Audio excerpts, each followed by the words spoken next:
Neck pain అని మనం చాలామంది వింటుంటాం. నాకు నెక్ పెయిన్ అని, స్పాండిలైటిస్ అని, నెక్కి ఒక బ్రేస్ పెట్టుకుంటారు, ఏమంటారు దాన్ని, బెల్ట్, సర్వైకల్ బెల్ట్ అంటారు. పెట్టుకొని వాళ్ళు దశాబ్దాల పాటు దాంతోనే ఉంటుంటారు.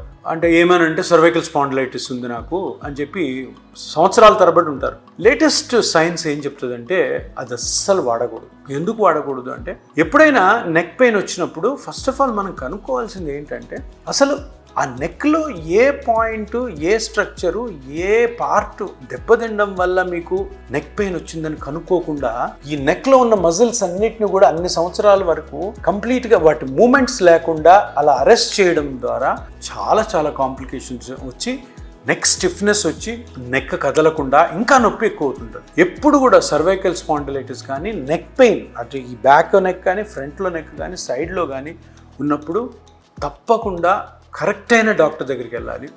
వెళ్ళిన తర్వాత ఆ పార్ట్ ఏదైతే, ఇప్పుడు నెక్ పెయిన్ ఉంటే మనకి మజిల్ వల్ల రావచ్చు, బోన్స్ వల్ల రావచ్చు, లిగమెంట్స్ వల్ల రావచ్చు, డిస్క్ బయటకు వచ్చి నరాన్ని ఒత్తొచ్చు, చిన్న చిన్న జాయింట్స్ ఉంటాయి సర్వైకల్ స్పైన్లో, ఒక్కొక్క బోన్ మధ్యలో ఆ జాయింట్స్ అరిగిపోయినా కూడా నొప్పి రావచ్చు.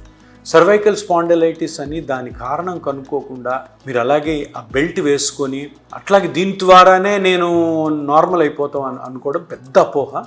అటువంటి పని చేయొద్దు. తప్పకుండా మీరు కరెక్ట్ డాక్టర్ని దగ్గరికి వెళ్ళి ఆ నెక్ ఎగ్జామినేషన్ చేయించుకొని దాని తర్వాత దానికి సంబంధించిన ఎక్స్రే కానీ, దానికి సంబంధించినటువంటి ఎంఆర్ఐ తీసుకొని ఆపరేషన్ లేని చిన్న చిన్న ట్రీట్మెంట్స్ ద్వారా దీన్ని కంప్లీట్గా రికవరీ చేయించుకోవాలి. ఒకవేళ ఆపరేషనే ఇండికేటెడ్ అయితే, కొన్ని కేసెస్ తప్పకుండా ఆపరేషన్ చేయవచ్చు, అప్పుడు ఆపరేషన్ పోవాలి. కానీ నేను చెప్పబోయేది ఏంటంటే, ఆ సర్వైకల్ బెల్ట్ అన్నది కొన్ని రోజులు మట్టుకే వాడాలి. దాన్ని అలాగా కంటిన్యూస్గా వాడడం వల్ల మీకు మంచికి బదులుగా చెడు జరిగే అవకాశం ఉంటుంది.